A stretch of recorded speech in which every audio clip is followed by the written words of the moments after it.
Bienvenidos al auditorio del Archivo General de la Nación. Mariquita Sánchez, en 1823, encabeza de la mano de Rivadavia la fundación de la Sociedad Más de Beneficencia. Juana Manso había nacido en 1819. A los 10 años de edad ve subir al poder a Juan Manuel de Rosas. Y solo 3 años después ya traduce obras del francés. 14 años. Cuando en el 35 Rosas retoma el gobierno de la provincia de Buenos Aires, el padre, identificado con el Partido Unitario, se traslada a Montevideo.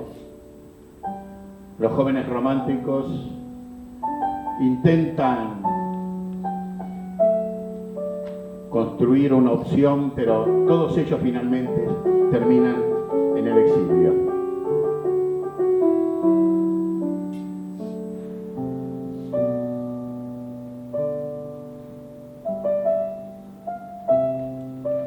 Sus inclinaciones artísticas le llevan a explorar campos en el teatro, en la música, y se casa con un violinista con quien viaja por el exterior. Cuba, Estados Unidos, para regresar a Brasil y nuevamente al Río de la Plata.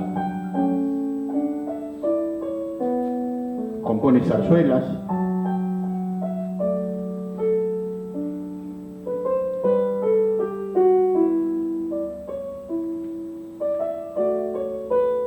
pionera del feminismo. En 1852 funda el primer periódico feminista de Latinoamérica, en Brasil. En 1854 repite la experiencia, aunque es efímera, en Buenos Aires. Y cuando cumplía 40 años,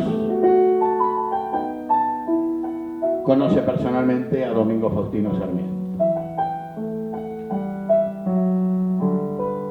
El país, con Mitre como presidente, se reunifica tras la batalla de Pavón. Y Juana ya está en los primeros planos de la política educativa de la provincia de Buenos Aires.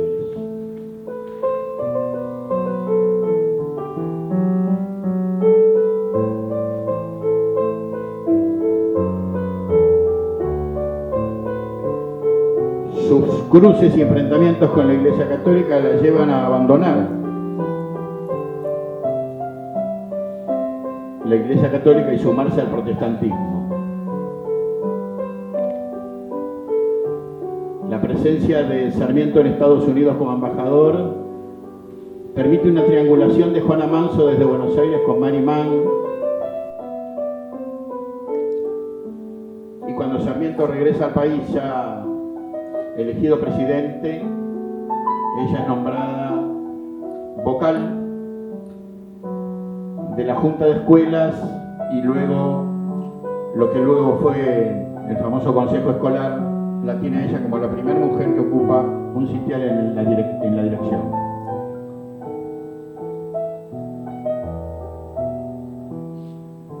Con Avellaneda como presidente, fallece en 1875.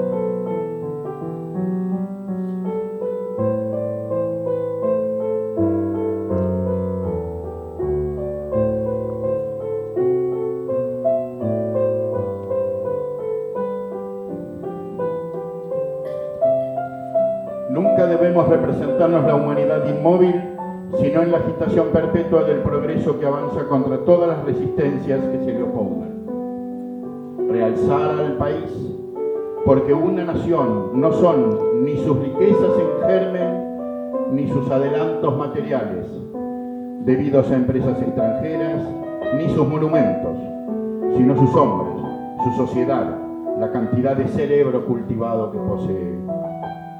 Es claro que si se conserva el individuo en estado de ignorancia, su individualidad será negativa y la degeneración de la democracia engendrará la demagogia. donde una parte de los habitantes se educa para gobernar y otra para ser gobernada, donde sobre la desigualdad de la propiedad territorial se encarama la desigualdad intelectual, no es posible esperar la perpetuidad de la República, cuyo imperio tiene por bases la inteligencia y las virtudes del pueblo, como la igualdad de derechos. Grande será mi dicha en haber escandalizado toda una raza, redimiendo la personalidad intelectual de la mujer de las torpes tradiciones orientales que nos legó la conquista. De todos los materialismos, el de la religión es el más funesto, porque el hombre rudo que cree en las indulgencias y en la virtud de los escapularios deja crecer en su corazón la planta venenosa del rencor y de las venganzas. Creo que cuando no se respetan las leyes de un país, su sociedad camina a la disolución, y creo que esa indiferencia glacial por el destino de las generaciones menesterosas lo pagará el país algún día. La experiencia nos ha demostrado que el indio tiene inteligencia y cuando civilizado hemos visto desenvolverse en ellos miles de sentimientos nobles. Esta patria es de ellos como nuestra.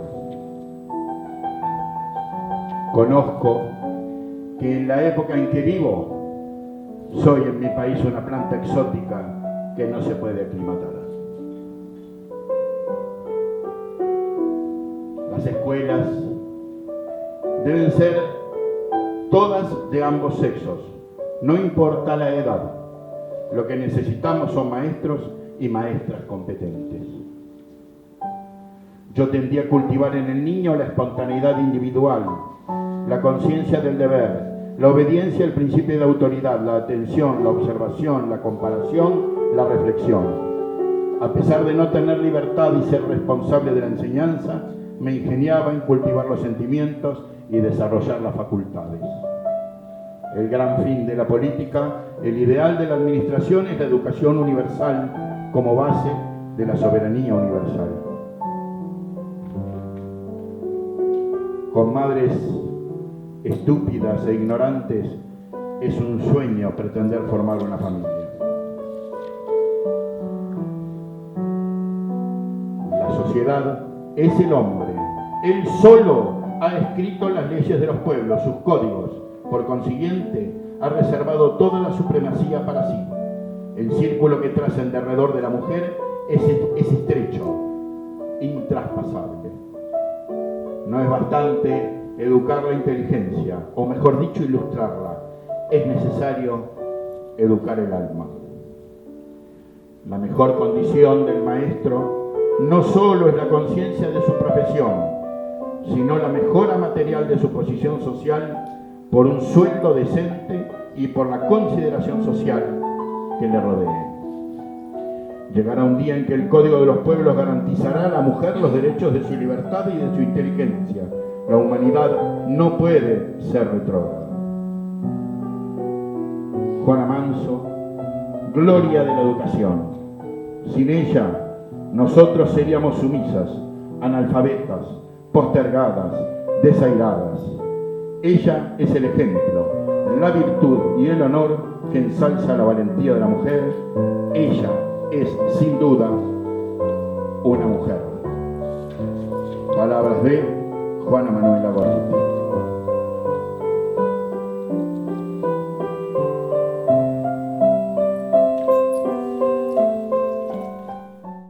Vecinos de Chivilcoy, todos los regocijos humanos pueden compararse al humo que se disipa en el espacio. Por eso, aquellos acontecimientos que abren una nueva era en la vida de los pueblos merecen dejar huella más profunda que los recuerdos de un banquete, de un baile, de los brindis y arranques del entusiasmo popular. La iniciación de una biblioteca pública me ha parecido el resultado más lógico e inmediato que podía traeros la inauguración de un ferrocarril que ha puesto a este pueblo a distancia de 5 horas de la capital de la provincia. El resultado lógico del telégrafo que ha suprimido las distancias y os ha puesto al habla con Buenos Aires. ¿De qué servirían los ferrocarriles si no tuvieran por misión, además del desarrollo del comercio, de la industria, el contacto con las ideas, el intercambio de las conquistas del pensamiento? ¿Y cómo pueden los hombres que no leen seguir el rápido curso del movimiento intelectual del siglo? ¿Para qué quieren los que no saben leer o no leen jamás libros o diarios, ferrocarriles y telégrafos? Por eso, a la vez que debéis crear escuelas, necesitáis bibliotecas como complemento de las primeras. No basta aprender a leer, es también necesario cultivar el gusto por la lectura para que ese pasatiempo venga a ayudarnos en la obra de nuestra educación propia. El hombre recibe de la escuela los primeros rudimentos que contribuyen más tarde a su engrandecimiento o que estacionarios se esterilizan por la inacción del espíritu.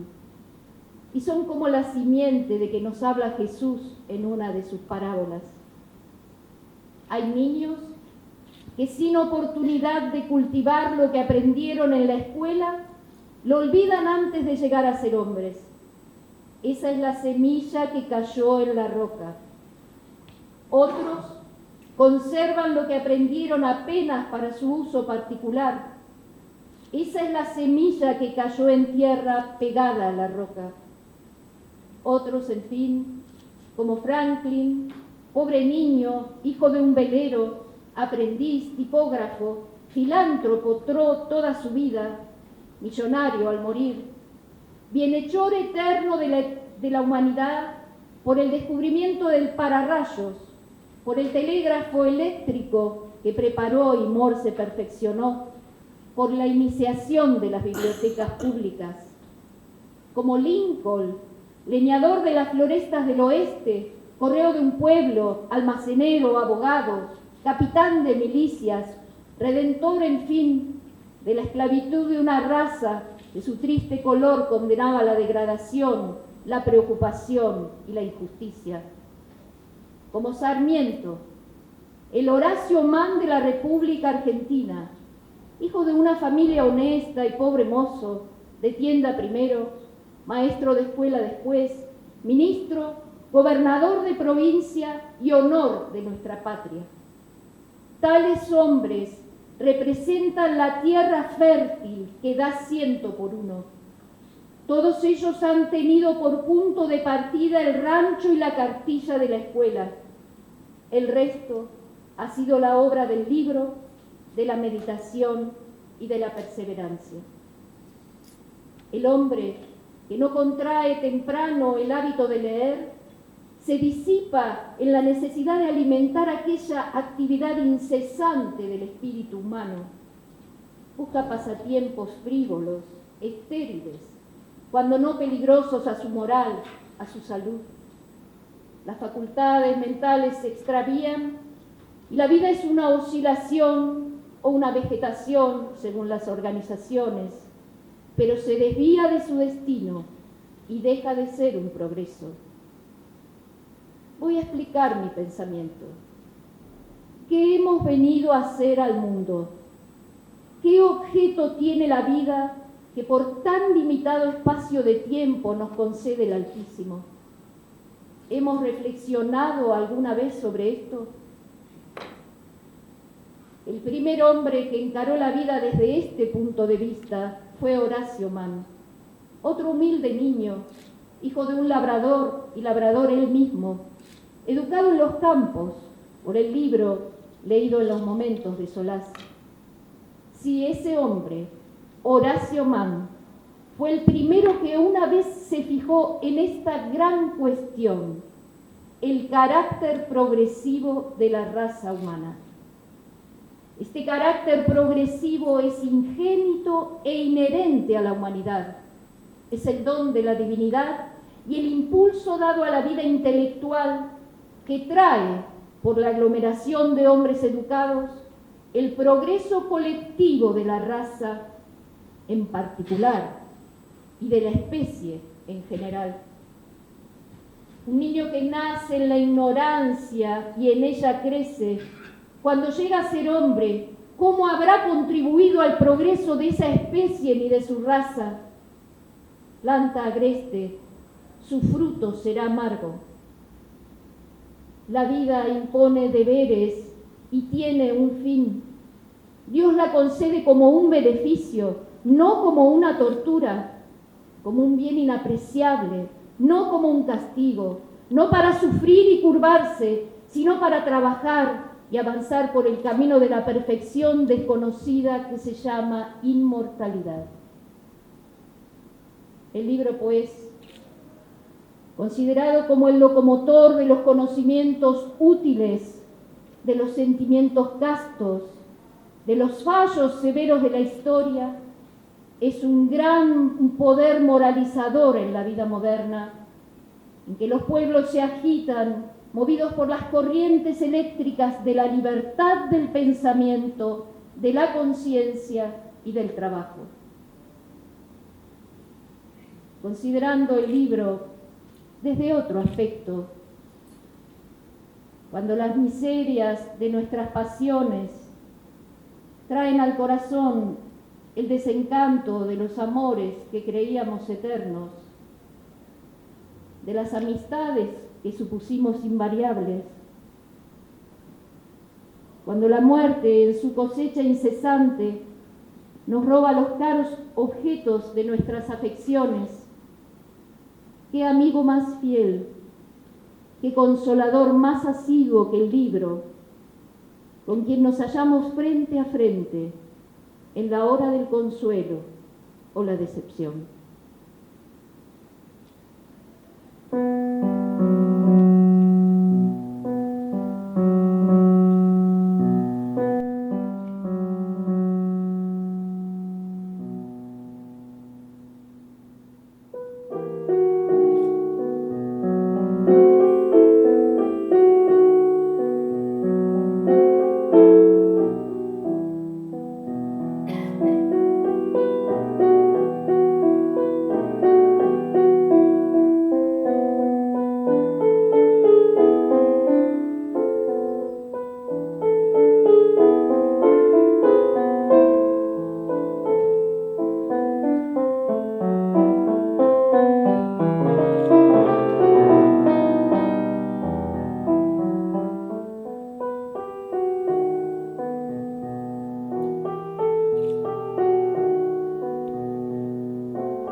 tiempo también de dar una base sólida a la administración local, propendiendo al desarrollo intelectual y moral de nuestros pueblos.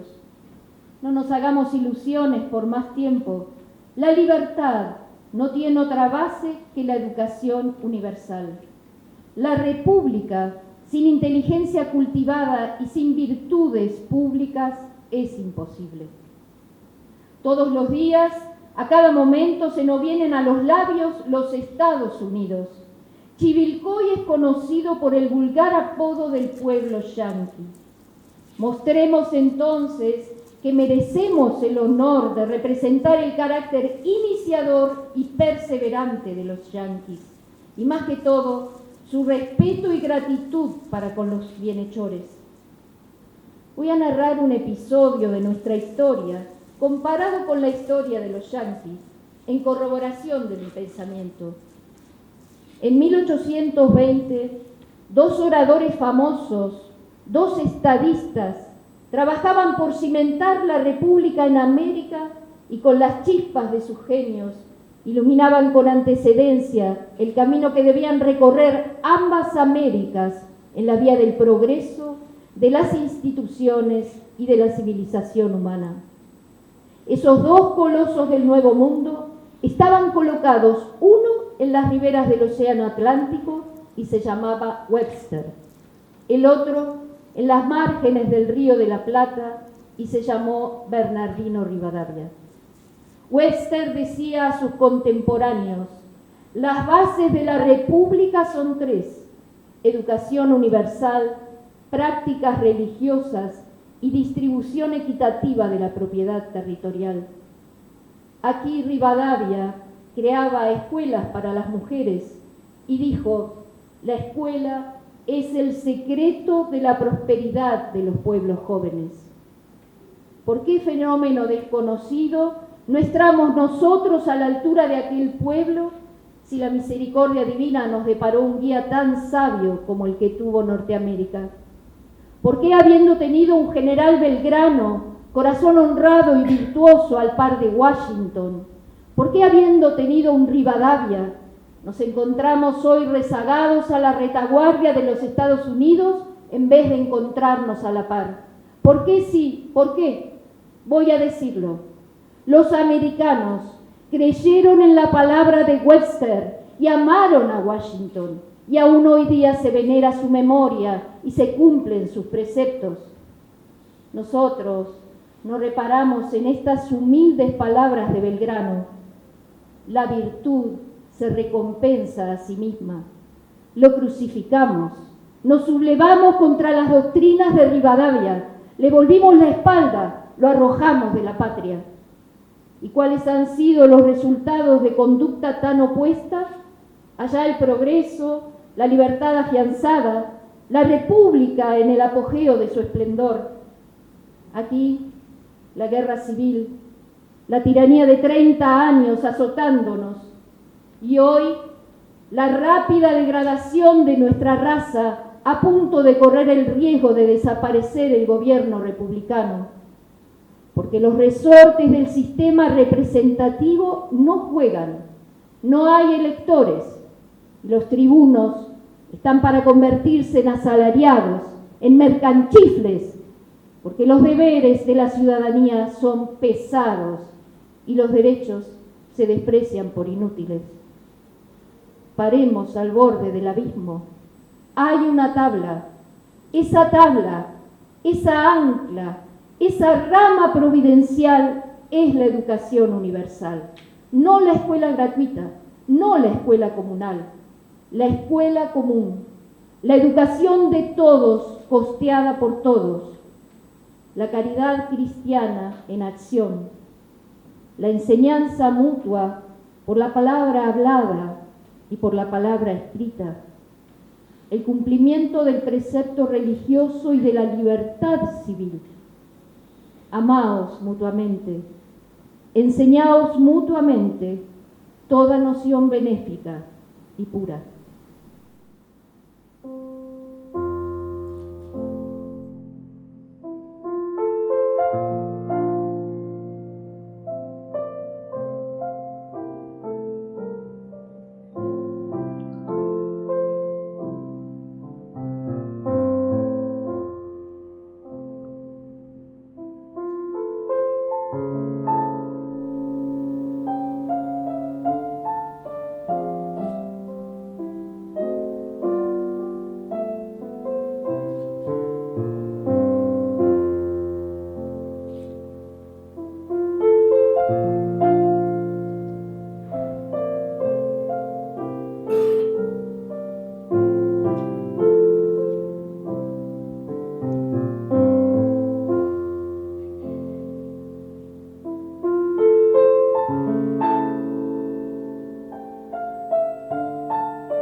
el hogar, la madre, la mujer ilustrada y preparada para un destino superior que los quehaceres domésticos, no estorban ni encadenan, sino que poetizan y subliman. La mujer es un mito en la humanidad. Dios ha puesto en su corazón el ideal del amor que no existe sobre la tierra. Madre, esposa, hermana, ha nacido para mártir. Su abnegación jamás llega a ser comprendida. Madre, sus hijos le traspasarán 1000 veces el corazón sin sospecharlo. Novia, ella ofrece la esencia divina de su alma al hombre. Esposa, cuántas decepciones la esperan.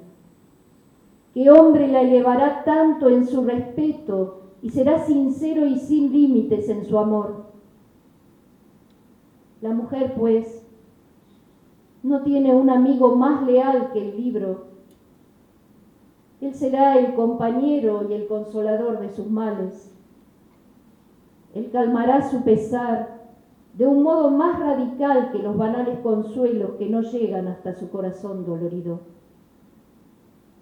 La mujer que lee y ama la lectura luchará mejor contra el infortunio, contra esos dolores agudos que saben quebrantar las fibras de los corazones más firmes.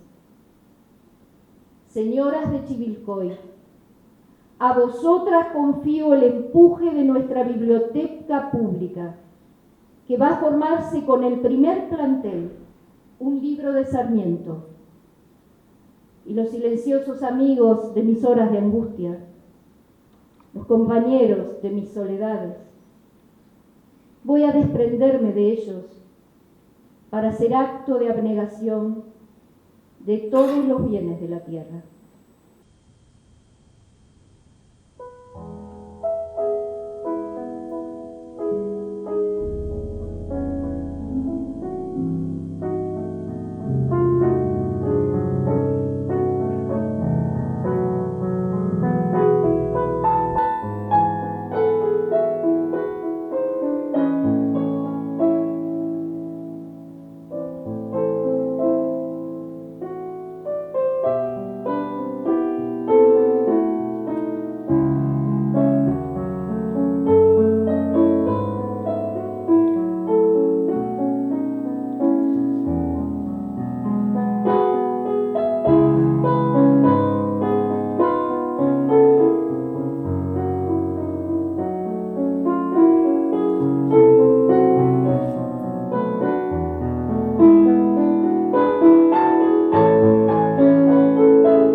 Todavía considerada por el lado material, la idea de la biblioteca es oportuna hoy más que nunca para Chivilcoy.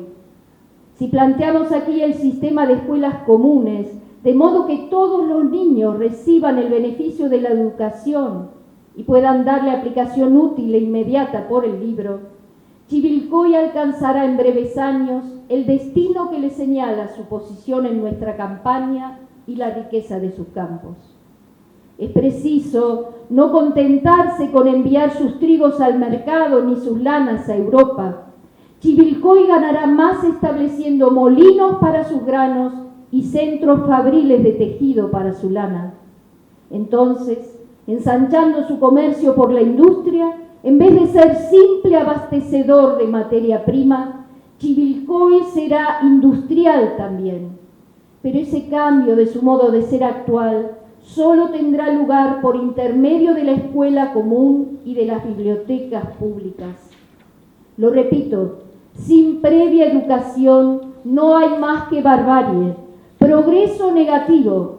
Los propios ferrocarriles y telégrafos se esterilizan por la falta de una buena dirección dada al espíritu humano. La libertad, ese bello ideal de las almas generosas, esa aspiración ingénita de la humanidad, ¿cómo se alcanza? El camino del entusiasmo no es el que conduce a la libertad. Como todos los grandes afectos, la libertad reconoce una causa humilde, pero en la América del Sur, suspirando por el resultado, no se quieren reconocer los medios prácticos de alcanzarlo. Es claro que si se conserva el individuo en el estado de ignorancia, su individualidad será negativa y la degeneración de la democracia engendrará la demagogia. La libertad, por otra parte, señores, no es ni el estridor de las armas, ni el himno de la victoria, ni el rapto del espíritu impulsado por el entusiasmo. ¿Qué es la libertad? En la esfera individual es la tranquila y fuerte posesión de sí mismo. Las acciones sujetas al fallo de la razón, las pasiones enfrenadas al poder de la conciencia. Toda vez que desconocemos estas leyes, maculamos nuestra libertad, don del Creador de todas las cosas. La libertad en el pueblo es la soberanía.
Voy finalmente a consignar un hecho nuevo en la vida intelectual de la mujer argentina y de nuestros pueblos. Chivilcoy es el primer pueblo de Sudamérica donde tiene lugar una lectura sobre educación y, lejos de dispersarse a su anuncio, ha pagado por oír.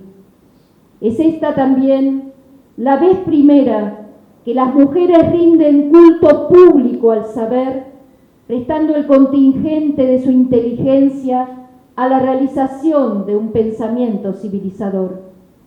Esta noche, las mujeres de este humilde pueblo de nuestra campaña acaban de inaugurar la aparición de la capacidad intelectual de la mujer, siendo las primeras argentinas que levantan tan alto sus nombres en la iniciativa de la educación en Sudamérica. Réstame agradecer, en nombre de la civilización y del progreso de esta localidad, la cooperación de las personas que han querido hacerme un honor en contribuir a la lectura de esta noche. Primer óvulo del pueblo a su biblioteca.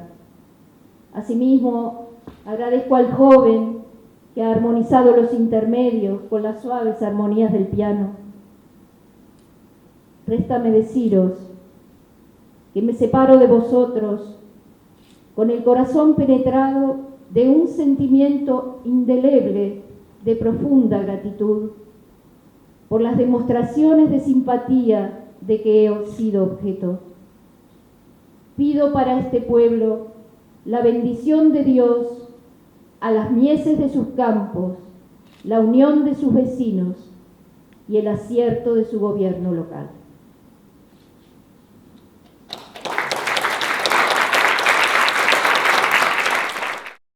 Bueno, buenas tardes a todos. Gracias por acompañarnos. María de Giorgio hizo una dramatización y una presentación de la lectura de Chivilcoy. Así se conocían lo que hoy llamaríamos conferencias o ponencias. Era en el lenguaje de la época y para inaugurar una biblioteca popular, una lectura.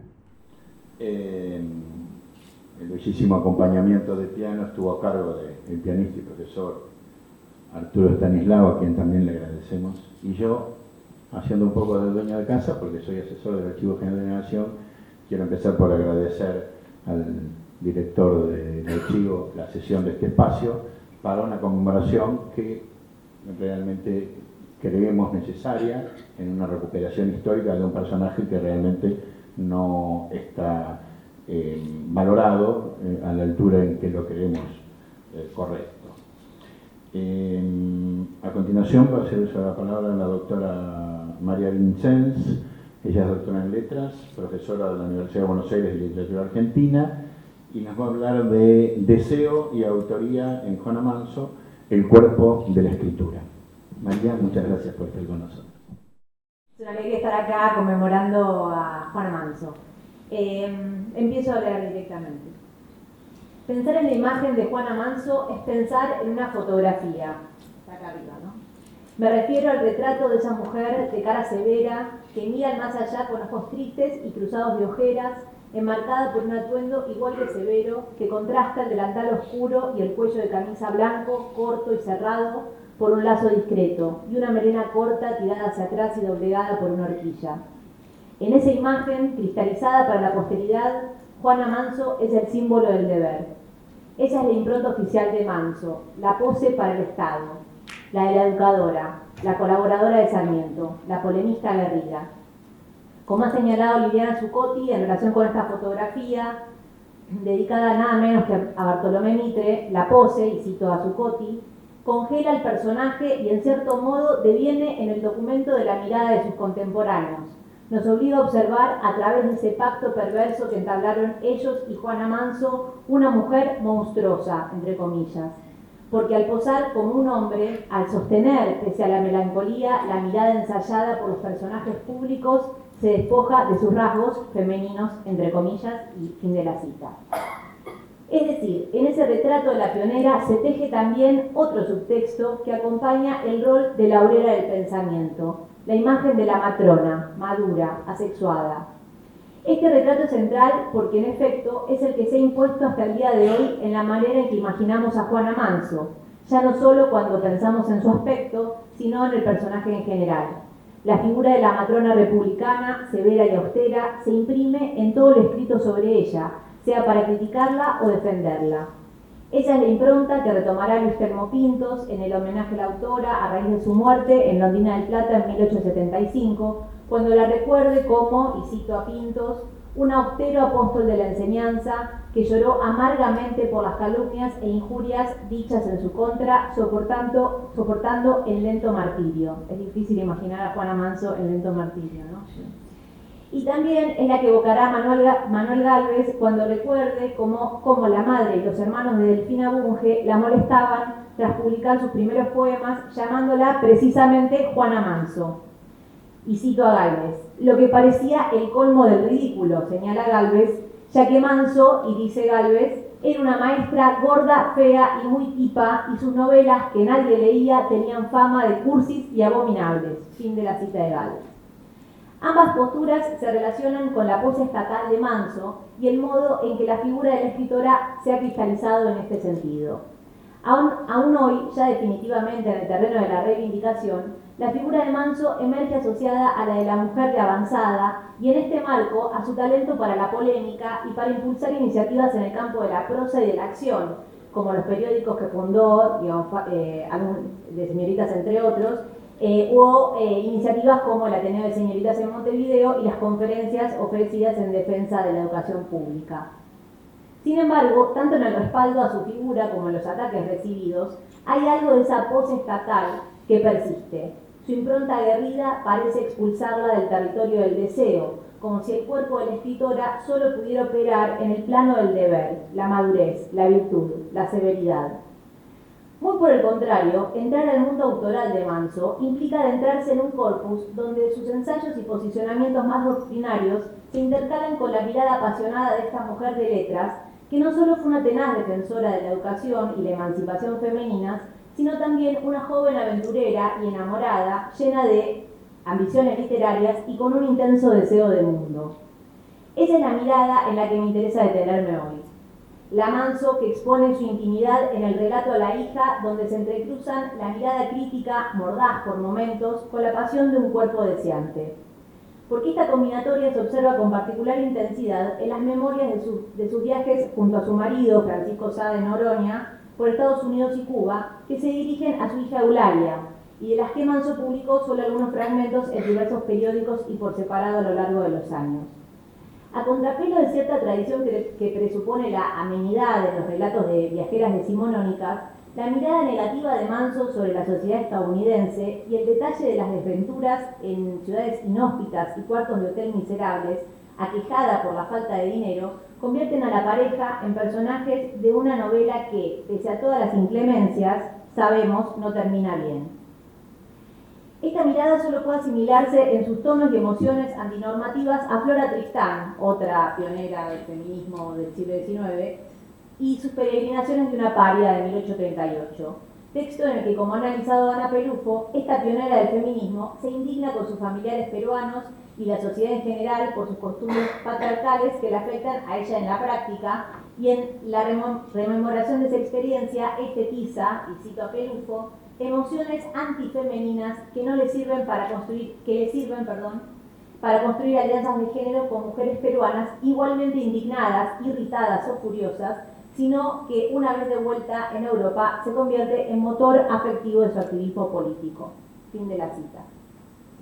Como si fuera un espejo invertido de Tristán, Manso fustiga esa sociedad estadounidense, supuestamente más evolucionada, por la que se siente maltratada, y en este modo de abordar la narración de las ciudades que visita y los personajes que conoce, los cuerpos se vuelven fundamentales al operar de manera metonímica respecto de la cultura que los rodea.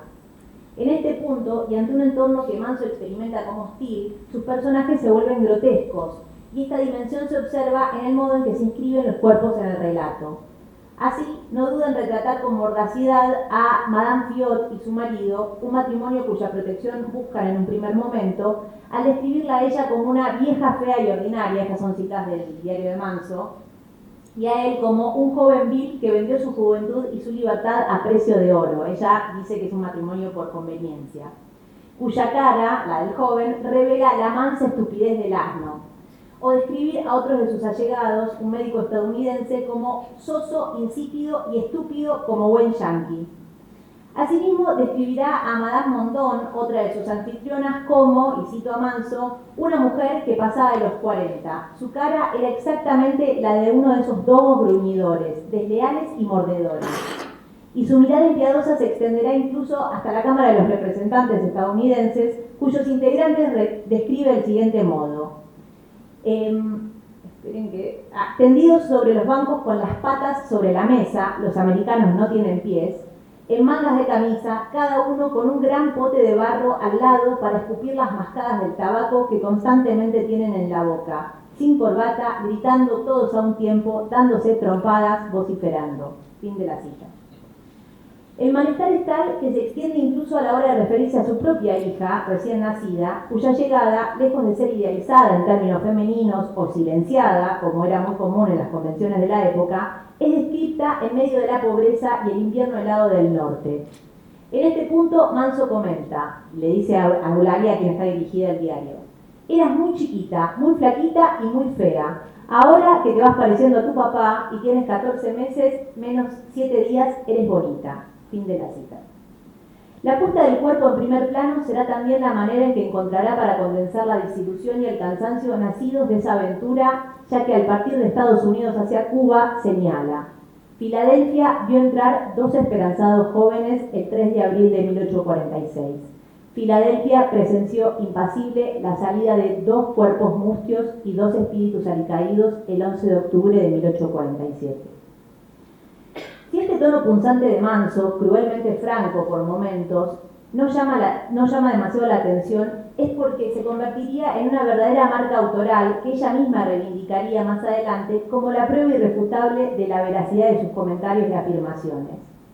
Así, lo vemos de manera persistente en sus cartas a Sarmiento, por ejemplo, donde describe a las maestras como, y es una cita, autómatas relegadas en los últimos círculos del purgatorio social, o se ríe de las viejas de la sociedad de beneficencia, así la llama, ¿no?, que se indignan con sus avanzadas y critica sin miedo a todo el mundo, desde el gobierno, que se niega a invertir en educación, a excepción del Colegio Nacional Buenos Aires, donde se educan, y también cito a Manso, todos los hijos de los senadores y diputados de la nación, fin de la cita, hasta su propio amigo, a Sarmiento, cuando lo cree necesario, ya que en este punto, como en todos aquellos en que está empeñada, ya que, cito a Manso, en este punto, ¿no?, en el de decir la verdad, como en todos aquellos en que está empeñada la sinceridad, soy tenaz, y no transijo con nadie ni por cosa alguna.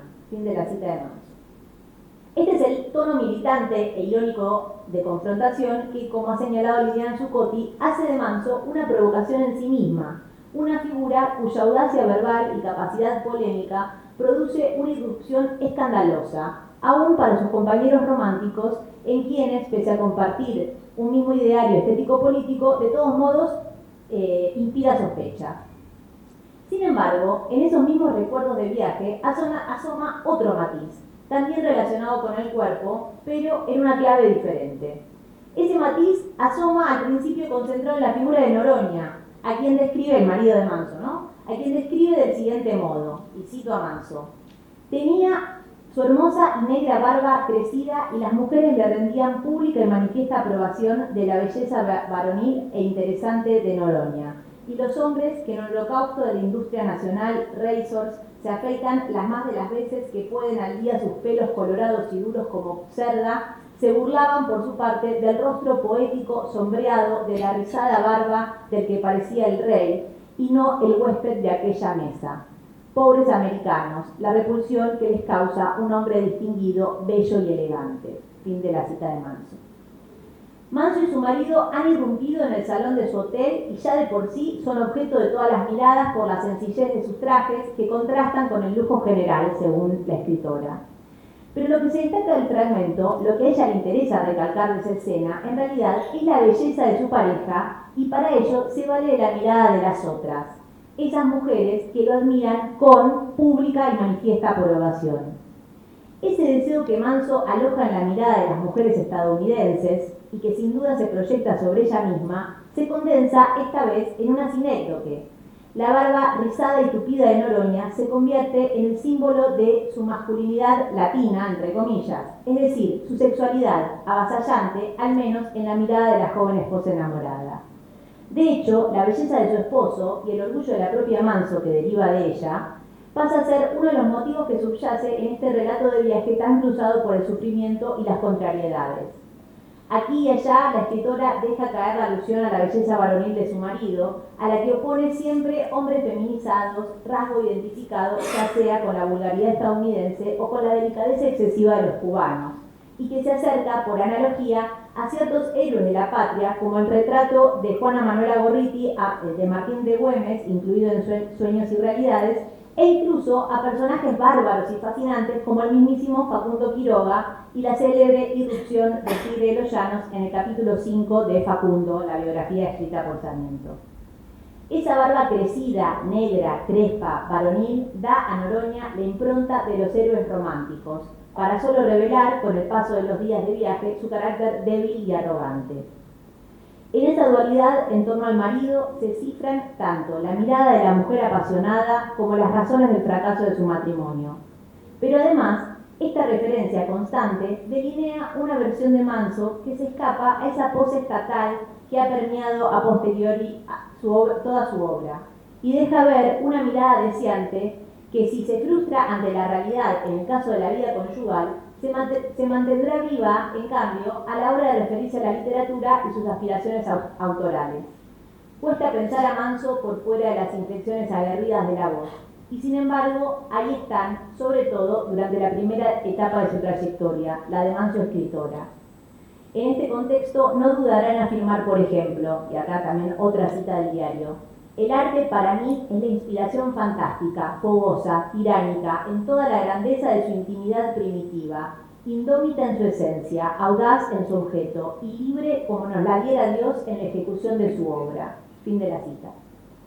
Es esa libertad para dar rienda suelta a su deseo, ya sea su pasión amorosa, su sed de saber o su ambición de reconocimiento y gloria, lo que Manso ve en la literatura, el territorio donde está permitido ser rebelde y voraz, sin ser censurada por ello.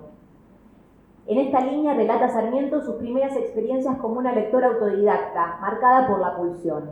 Y cito a Manso: aprendí a leer por mí misma, preguntando una letra y otra combinando los sonidos, y empecé por leer novelas a los 6 años de edad, con todo en la escuela donde me sujetaban al aprendizaje sistemado del alfabeto. No pasaba del Cristo, porque no podía comprender su valor alfabético, y como empacaba allí, no iba adelante. Después me dieron las obligaciones del hombre. Aquí fue otra batalla, lo declaré tonto y estúpido. Nueva condescendencia de mi padre que no quería tiranizarme. Me dieron La creación, un librito de la casa de Ackerman. Era bien impreso, tenía lindas tapas. Declaré que no me divertía su lectura. Y entonces me dieron Isabel o los desterrados de Siberia. Lo devoré, no sin regar sus páginas con frecuentes lágrimas. Esta voracidad puede ser justificada y alimentada en el mundo de la literatura gracias a su férrea defensa de la lectura como la principal herramienta de civilización. En un mundo en el que cualquier tipo de emoción excesiva y o pública por parte de las mujeres es mirada con recelo, Manso encuentra en la literatura el territorio donde legitimar sus deseos, aún los más provocadores, como el cuerpo del otro y su propia hambre de gloria. Asimismo, la literatura, a diferencia de la política, representa la posibilidad del encuentro con el otro. En el caso del texto Melancolía, incluido en la sección Variedades de álbum de señoritas, es donde Manso exhibe la forma en que la vivencia personal lleva a la literatura, al intercalar fragmentos de uno de sus poemas con la escena escritura del mismo. En él narra cómo la visita del escritor Alejandro Magariño Cervantes interrumpe su estado de ensimismamiento e incorpora los versos que él le había escrito durante esa tarde. Finalmente, a modo de cierre del texto, Manso explica que, ante el pedido de los impresores de originales para completar ese número, cito: me acordé de Magariños y dije, a ello no somos Benjamín Constant ni Madame de Staël, pero él es Magariños y yo soy la humilde redactora de Álbum de Señoritas. Fin de la cita. De este modo, Manso despliega 2 relatos destinados a entretener a sus lectoras, que además muestran escenas muy definidas en relación con su figura autoral. Mientras en el primero despunta la escritora romántica que se inspira ante la tristeza e intercambia versos con su amigo poeta, cual almas gemelas, en segundo término aparece la publicista, también solitaria, que convierte su vida en literatura, o al menos en prosa ligera, ante los apuros del cierre de su periódico. Y en este pasaje de la experiencia a la página, Manso encuentra a una figura célebre, a una autora consagrada como Madame de Staël, en quien verse reflejada. En estos fragmentos, creo, la impronta de Manso deja a un costado la actitud guerrera, no para rendir su espíritu rebelde, sino más bien para encontrarle nuevas tonalidades que tienen que ver ya no tanto con el mundo de las ideas y los debates, sino más bien con ese cuerpo que vuelve su mirada deseante a la escritura. Que vuelca su mirada deseante en la escritura. que se abre en su intimidad a un otro para seducirlo y ganar su confianza, su amistad. Es ahí, en el terreno de la literatura, donde la pose estatal de Manso, esa mujer monstruosa, entre comillas, cristalizada por la mirada de los otros, definitivamente se disuelve en el aire. Muchas gracias. Te voy a hablar no del aspecto literario justamente, sino del aspecto educativo y de su rol como feminista, ¿no? Como precursora del feminismo. Y tengo,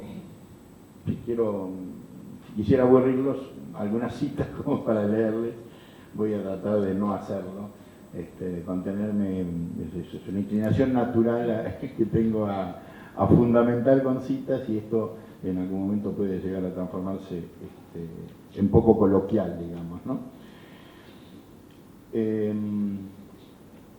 Mary Peabody Mann, porque en realidad ese es el Mann, ellos adoptan, ustedes saben el apellido del marido, escribió esto: he estado muy enferma desde que le escribí la última vez, que no hace mucho, pero me he arrastrado hasta mi escritorio para decirle que el discurso de Juana Manso es de hacer llorar a un norteamericano lágrimas de sangre. Es un milagro que una mujer criada en la América del Sur pueda escribir tales cosas. Es de hacer llorar a un norteamericano, porque cuando la teoría de nuestro gobierno es pintada con formas tan bellas, da pena ver que aquí, entre nosotros mismos, entre nuestros prohombres, hay tantos que no tienen fe en el principio mismo, que cuando puesto en práctica tantos prodigios obran en favor de la libertad humana y el progreso. Solo la justicia puede salvar a una nación, y la nuestra la obtendrá poco a poco por esa misma difusión del saber que usted y mi esposo, le está escribiendo Sarmiento, y Juana Manso aprecian en su verdadero valor. Qué asombrosa mujer es esta, y cuán cierto es que nada importa el país en que uno nace y las influencias que lo rodean. El verdadero genio que Mr. Emerson describe como la sensibilidad de la esencia misma de la verdad mostrará el camino que a ella conduce. Live to the truth, disculpen mi inglés. Como el viejo maestro Pierce, nuestro primer director de la escuela normal, o sea, vive con la verdad. Acostumbraba a exclamar todos los días al cerrar la escuela, y uno estará siempre seguro de hallarla. Pero cuánto encierra aquel live to the truth, y cuán poco lo hacemos. Juana Manso recibe estos elogios de alguien que no se caracterizaba justamente por elogiar demasiado, de un espíritu muy british, muy británico, pero que con Sarmiento y con Juana Manso se sacaba el sombrero. Esa es la realidad y sus cartas lo atestiguan. ¿Qué pude detectar yo leyendo sobre todo la correspondencia entre Sarmiento, Juana Manso, Sarmiento, Marimán y Marimán con Juana Manso? Porque terminaron conformando una especie de triángulo educativo, filosófico, moral, ético. La presencia en Estados Unidos de Juana Manso y de Sarmiento les permitió ver una sociedad en la que particularmente la mujer estaba lejísimos de la discriminación con que se vivía todavía en el resto de América, o en América Latina, digamos, en el resto de América. Por ahí hay una carta donde Juana Manso pide que vengan maestras y que sean casadas, porque se veía mal que una mujer caminara sola por la calle. Se la consideraba una mujer de vida fácil en 1860 si no iba con su marido o con su pareja caminando, aún en 1860. Entonces, ¿qué es lo que ellos vieron y de algún modo se contaminaron? De una cultura republicana que estaba en un proceso de desarrollo de la igualdad de la mujer, de la pelea de la mujer por el derecho al voto, ya por ese entonces, y que además acababa de vivir la guerra civil que había terminado con el triunfo del norte y la liberación de los esclavos. Justamente uno de los autores que estuve consultando comenta que prácticamente nadie ha hecho honor a la participación de Sarmiento en una institución antiesclavista en Estados Unidos, de la que fue permanente partícipe de sus reuniones, que era donde se discutía qué hacer con lo que se llamaban en ese momento los libertos, la unión de los libertos, ¿no es cierto? Y la responsabilidad de la comunidad blanca hacia los hasta recién, poco antes, esclavizados. Sarmiento llegó a Estados Unidos el día siguiente del asesinato de Lincoln, justamente. O sea que le tocó vivir con toda intensidad y además estuvo presente en el juicio a Lincoln, a los asesinos de Lincoln, en el cual le sorprendió ver que había un negro en el tribunal, porque era, digamos, una aceptación de la diversidad que era poco común en aquellos tiempos. Entonces, ¿qué es lo que vieron y qué es lo que los unió a Sarmiento y a Juana Manso en un proyecto de país en común, con sus matices, porque no es que estuvieran de acuerdo en todo, digámoslo, porque si no siempre queda un poco la idea, un poco machista por cierto, de resumir a Juana Manso como una especie de colaboradora eficaz de Sarmiento, y eso es ocultar todo lo que de autogestivo y de autoeducativo tuvo Juana Manso en sí misma, porque su camino fue un recorrido completamente alejado del de Sarmiento, fue por otros caminos, llegó a los mismos lugares y se conocen recién en 1859, pero por ejemplo el álbum de señoritas es de 1854, o Las Folladas Mulheres que comienza a editar pioneramente en Brasil es de 1852. Pero es el modelo yanqui, vieron que, como recién leía, se burlan un poco de la mediocridad, ¿no? de ese espíritu un poco bastardo del yanqui medio, pero a las instituciones y al proceso de las instituciones y al rol de la educación y de la mujer en la educación, evidentemente en el país pionero en el mundo, excepto en los kindergarten, en los que los alemanes le sacaron un poquito de delantera y que después, justamente la hermana de Mary Mann, Peabody, es la que trasplanta el modelo alemán a Estados Unidos, que después Sarah Eccleston y Juana Manso traen a la Argentina como modelo de jardín de infantes, el modelo alemán. En todo lo demás, el modelo educativo pionero era claramente el del estado de Massachusetts de Estados Unidos, Pensilvania, digamos, la zona blanca, rica y norteña como Boston, con capital en Boston, y no es casual que justamente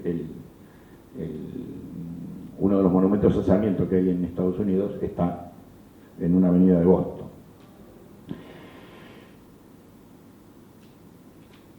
La Argentina en 1850 se estaba debatiendo, entre 1850 y 1860, en su construcción republicana después de años de guerra civil. Y la guerra civil va a continuar, porque siempre se dice que con Pavón se reunifica el país y la guerra civil concluye, pero eso es falso. Los federales siguieron con alzamientos todavía y hasta el militarismo y hasta la asunción de Roca en el 80. O sea, hay toda una serie de remesones con el Chacho Peñalosa, con los López Jordán en Entre Ríos, con Varela en Catamarca, los Rodríguez Sá en San Luis, y los alzamientos que interrumpen el ascenso al poder de Avellaneda en el 74 y de Roca en el 80, con Tejedor y Mitre. Por lo tanto, no es que en el año 60 ya el país estaba unificado y caminando por un sendero de tranquilidad, orden y prosperidad. Y es en ese proceso en que justamente, además, con el acicate de la Guerra del Paraguay, que se inicia en el 65, ¿no? Y que otra vez vuelve a movilizar el tema militar. Entonces, lo que ellos habían visto con la guerra civil en Estados Unidos, donde, digamos, se ponía fin al esclavismo y se derrotaba a los sureños, bueno, y el país se unificaba bajo un único modelo, que era el modelo que querían imponer los del norte, era de algún modo la traspolación de la famosa dicotomía entre civilización y barbarie. O sea, la Argentina pasaba por estas guerras civiles y tenía que parir, como había pasado en Estados Unidos, un republicanismo democrático en el que se luchara por la igualdad de derechos de todos los ciudadanos. Y entonces es ahí donde entra la educación como el pilar del asunto, porque la construcción de ciudadanía pasa por el eje de tener ciudadanos alfabetizados. Es la escuela redentora, como le decía el profesor Zanotti en la Universidad de Buenos Aires hace muchos años. La escuela redentora es la alfabetización. Si la gente no está alfabetizada, es muy difícil la construcción de una ciudadanía en un país industrializado, que, como leían en la propia Juana Manso, resalta que no se trata en Chivilcoy de convertir aquello en un modelo simplemente de producción de vacas y de ganado, sino en un país con valor agregado, ¿no? Con producción industrial. Entonces, esto es lo que junta proyectos, esto es lo que hace y lo que pone a Juana Manso en un lugar completamente distinto en su generación, porque las otras mujeres de esa generación, Rosa Guerra, Eduarda Mansilla, excepto Flora Tristán, porque Flora Tristán no actúa en las Provincias Unidas, Flora Tristán sí es decididamente política, pero lo hace en Perú y después en Europa, pero no en Río de la Plata. Entonces el papel de Juana Manso es único, es único. Ella encuentra qué es lo que hace Sarmiento, le brinda el lugar al reconocer sus méritos, no es que la descubre ni la crea, ni es su, digamos, una creación de Sarmiento. Sarmiento descubre en Juana Manso a la persona indicada para llevar adelante los proyectos que él también quería impulsar y que Juana Manso no va a ver, digamos, desarrollados hasta las últimas instancias, porque fallece en el 75 y la ley 1420 es del año 84, ¿no? O sea, casi 10 años después. Sarmiento sí, porque fallece en el 88. Bueno, no me quiero extender mucho, pero quiero plantear este eje del tema de los derechos de la mujer junto con los derechos de los otros sectores oprimidos, como el esclavismo o los pueblos originarios, como bien leímos en la introducción, porque están todos bajo un mismo paraguas, la construcción de una ciudadanía democrática, por lo tanto, alfabetizada, ¿sí? Y entonces el eje que unifica es esa idea de una república con ciudadanos. El ciudadano tiene que saber leer para tomar decisiones correctas. Yo suelo comentar una carta que Sarmiento le manda a Krause, justamente uno de los pioneros de Chivilcoy, donde le dice: usted tiene que poner una biblioteca, y usted que es alemán, que es emprendedor, tiene que fomentar que la gente vaya a la biblioteca, porque si la gente no sabe leer, no va a poder decidir qué tractor tiene que comprar, qué maquinaria agrícola tiene que comprar, disculpen, me adelanté en el tiempo, porque yo le voy a mandar folletos y ustedes tienen que saber decidir qué comprar, porque no se puede industrializar el país con analfabetos. ¿Entienden un poco el concepto global?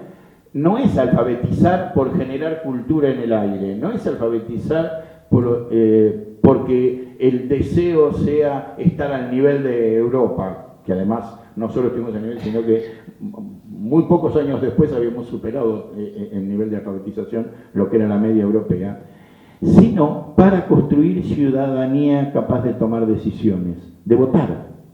Por ejemplo, Sarmiento, y en esto Juana Manso coincidían plenamente, decía siempre que en San Juan votaba más proporción de gente que en la provincia de Buenos Aires por una sencilla razón, porque en San Juan había pequeños propietarios. En cambio, en la provincia de Buenos Aires había grandes estancias, y como había grandes estancias a nadie le interesaba votar porque lo llevaban como ganado a los peones el día de las elecciones. No necesitaban que supieran leer y escribir. Entonces, fíjense cómo todo va uniendo un solo proyecto: construcción de ciudadanía, educación y pequeña propiedad agrícola, contra el modelo de propiedad latifundista terrateniente que finalmente se impuso y que derrotó el proyecto tanto de Sarmiento como de Juana Manso. Bueno, Sarmiento varias veces le aconsejó en la correspondencia que bajara un poquito el tonito a Juana Manso, ¿no? Decía, usted se gana enemigos demasiado fácil y ya tenemos bastante con lo que hacemos entre los dos como para ir fabricando nuevos enemigos en cada esquina. Pero cuando en una conferencia en Chivilcoy se organizó un tumulto afuera para protestar contra la presencia de Juana Manso en la ciudad, porque no se las vio nada fácil, ni fue tan tranquilo como María lo mostró acá cuando leía la lectura, porque les tiraban piedras desde afuera para tratar de impedir que Juana Manso hablara. En esta realidad combatió ella. Voy a terminar leyéndoles, no por nada, esta sí, no me la quiero perder, Mariman le escribe a Sarmiento, pero con copias a Juana Manso, en esa tormentosa república suya. Le pone como título de la Argentina cualquier analogía con nuestra vida actual.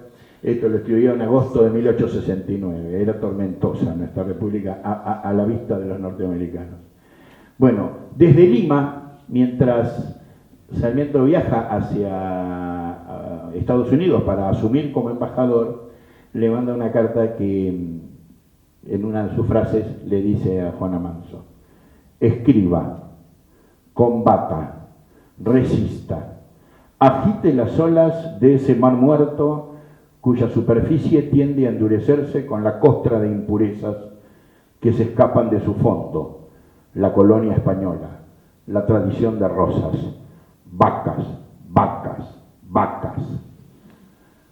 Hombres, pueblo, nación, república, porvenir. Así termina la carta de Sarmiento.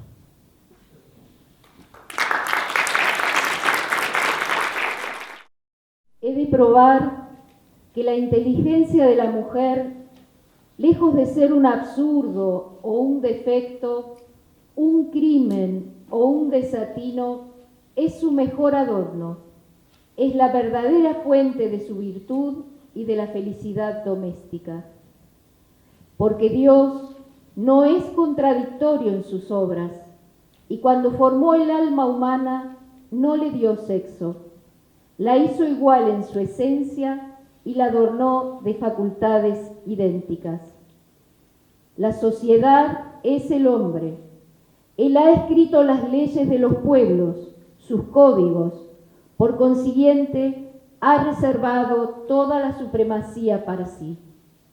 Emancipar a la mujer, ¿cómo?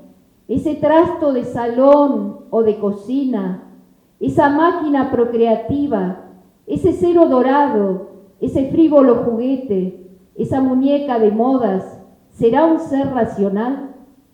Emancipar a la mujer. ¿Y qué viene a ser eso? ¿Concederle el libre ejercicio del libre arbitrio? ¿Cómo? ¿Sería ella un día igual al hombre en derechos sagrados que la brutalidad pisoteó hasta hoy sin misericordia? Escándalo inaudito. ¿La mujer puede tener otra influencia que no sea sobre las ollas? ¿Otra misión además de las costuras? ¿Otro porvenir que no sea el rol de la ropa sucia? ¿De verdad? ¿Por qué ese largo martirio que empieza y acaba con la vida de la mujer? ¿Por qué se condena su inteligencia a la noche densa y perpetua de la ignorancia? ¿Por qué se ahoga en su corazón, desde los más tiernos años, la conciencia de su individualismo, de su dignidad como ser que piensa y siente, repitiéndole: no te perteneces a ti misma, eres cosa y no mujer? ¿Por qué reducirla al estado de hembra cuya única misión es perpetuar la raza? ¿Por qué cerrarle las veredas de la ciencia, de las artes, de la industria y así hasta la del trabajo, no dejándole otro pan que el de la miseria o el otro 1000 veces horrible de la infamia? Por eso el casamiento es para ella el fin de su existencia. ¿Y qué es lo que encuentra ella casi siempre? La decepción, o una tiranía insoportable, o el abandono más completo. ¿Y por qué ella encuentra eso? Porque el casamiento para la mayor parte de los hombres es el único medio de satisfacer un deseo, un capricho, o simplemente cambiar de estado, o asegurar su fortuna. Y porque el hombre dice mi mujer, con el mismo tono de voz con que dice mi caballo, mis botas, etc. Y ya se sabe que el caballo, la mujer y las botas, siendo cosas de su uso, él se encuentra dispensado de dedicarles todo tipo de atención. ¿Libertad? Sí, la de vestirse, la de engalanarse, aquella que le dio Dios escrita en la propia organización de su alma, no. La mujer es esclava de su espejo, de su corsé, de sus zapatos, de su familia, de su marido, de los errores, de las preocupaciones. Sus movimientos se cuentan, sus pasos se miden. Un ápice fuera de la línea prescripta ya no es mujer. ¿Es el qué? Un ser mixto sin nombre, un monstruo, un fenómeno. ¿Y qué pensáis que resulta de ahí? Y vosotros ricos, ¿por qué no la educáis ilustrada en vez de criarla para el goce brutal? Y vosotros pobres, ¿por qué le cerráis torpemente la vereda de la industria y del trabajo y la colocáis entre la alternativa de la prostitución o la miseria?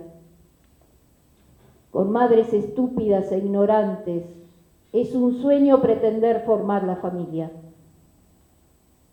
Es en las clases pobres de la sociedad donde más funesto resultado se observa del embrutecimiento de la mujer. Todas las carreras industriales le están vedadas. Por eso solo en la condición de sierva puede encontrar el pedazo de pan que haya de mitigarle el hambre. La humanidad no puede ser retrógrada. Sus tendencias son el progreso y la perfectibilidad. Por eso la mujer ocupará el lugar que le compete en la gran familia social. Llegará un día en que el Código de los Pueblos garantizará a la mujer los derechos de la libertad, de su libertad y de su inteligencia. Bueno.